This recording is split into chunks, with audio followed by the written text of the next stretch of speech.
सरकारी उन्नीत उच्च विद्यालय करड़ासिंह विज्ञान पार्क अवस्था बहु शोचनीय। गजपति जिला रायगढ़ ब्लॉक अंतर्गत करड़ासिंह ग्राम अंचल सरकारी उन्नीत उच्च विद्यालय करड़ासिंह विज्ञान पार्क अवस्था बहु शोचनीय हो पड़ा देखा मिली। उक्त विद्यालय में प्राय 300 विद्यार्थी अध्ययन करुवा बेले बहु प्रतिभा विद्यार्थी रही। विशेष भाव विज्ञान को गुरुत्व दे जो पार्कटी निर्माण कर अवस्था निजे देखिले ही जड़े जापर। उक्त विज्ञान पार्कटी लक्ष लक्ष टंका खर्च कर रक्षणाबेक्षण अभाव पार्कटी नष्ट हो जाइछि, जहाँपाई उक्त विद्यालय में अध्ययनरत विद्यार्थी माने निजर दुख प्रकाश करछन्ति। अन्यपटे उक्त स्कूलटी स्मार्ट स्कूल होइथिबा बेले बहु विद्यार्थी जोगु श्रेणीगृह अभाव रहिछि।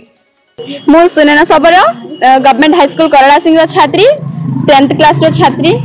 जतले आम साइंस पार्क भल थिला सर हमको बहुत उपकार होइतिला। वर्तमान ताहा पाचेरी गोला को पूरा में एते शिक्षण जिनस सेतिर पाइथिलु। वर्तमान एबे ताहा सेपरी नाही, बहुत भंगा हे जाइछि, खराब हे जाइछि। तेणु मु जिला प्रशासनिक तरफ अनुरोध करूछि जे हमको भल आम साइंस पार्क करा जाओ बोली। मोर नाम अंजलि नायक, मु 10th श्रेणी रो छात्री। वर्तमान को स्कूल करछिले गवर्नमेंट हाई स्कूल करड़ासिंह।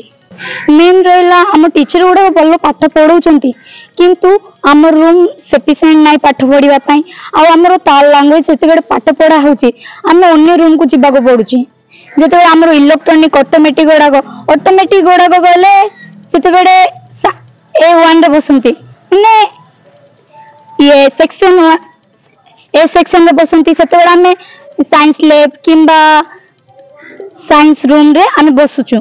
से सरकार को अनुरोध करुच्ची कि आम अन्य रूम गोटे आम पाठ पढ़ा अन्य रूम जुगाड़ करेंगे। वर्तमान साइंस पार्क एवं लग्न अवस्था अच्छी से अनुरोध करुच्ची आम साइंस पार्क को भल भाव पुनर्बार जमती सबू ठीक ठाक करेंगे। एवं सब साइंस पार्क भंगार जाए सब पड़ जाए बहुत घास उठी। मुझे करड़ासिंह उच्च विद्यालय भारत प्रधान शिक्षक चंद्र साहू आम कह विषय वस्तु हूँ आमर साइंस पार्क बहुत नाला अवहेलित अवस्था रही।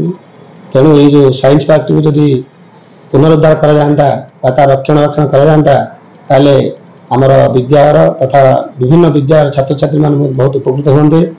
फल आम गजपति जिलार छात्र छात्री मैंने जापारते जे विज्ञान चाहिदा कौन और विज्ञान पार्क कहले कौन बुझा जाए यहाँ पिला माने स्पष्ट देखिए एवं जानवे और निजार किसी ज्ञान आहरण करेंगे। सर यहाँ पाचेटा एवं बहुत वर्ष या किंतु पाचेटा मुझे लिखिक देती आमर बिल्डिंग उठाई आगुरी भी आमर ITD सार को देती किंतु पाचेरी कम आसी से तैयारी भी चलवाई मुझे शुणिली कौन काम आरंभ कर आसते किंतु 2-4 दिन वर्षा जो सी आसी ना न्याचुराल क्लाइमेट जो पाचेटा बारंबार भी भांगी जाए। तेणु जदि यार उपयुक्त रक्षणाबेक्षण हाँ तथा जो आम जो साइंस पार्क जो उपकरण रही सेगुड़ी बहुत भग्न अवस्था है। तेणु तार तुरंत पुनरुद्धार कले बहुत उपकृत हाँ। तेणु मुझे सरकार अनुरोध करती ध्यान देव। परमेश्वर नायक फास्ट आस्टेट।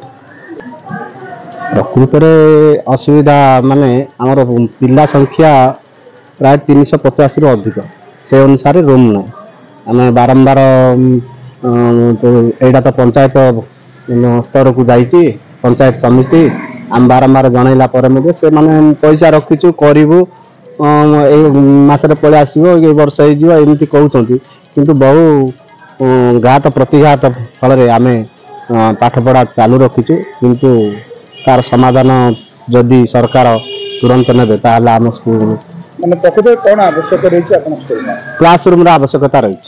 तो जो आपन क्लासरूम अच्छे ऊपर भी अधा खंडिया रही से आम कहलु जे खाली पिलर दे कि टीनटी पकईदे आम किसी उपकृत होता बारंबार कहवा सत्वे से किसी गुरुत्व देना से प्रति जदि गुरुत्व दे था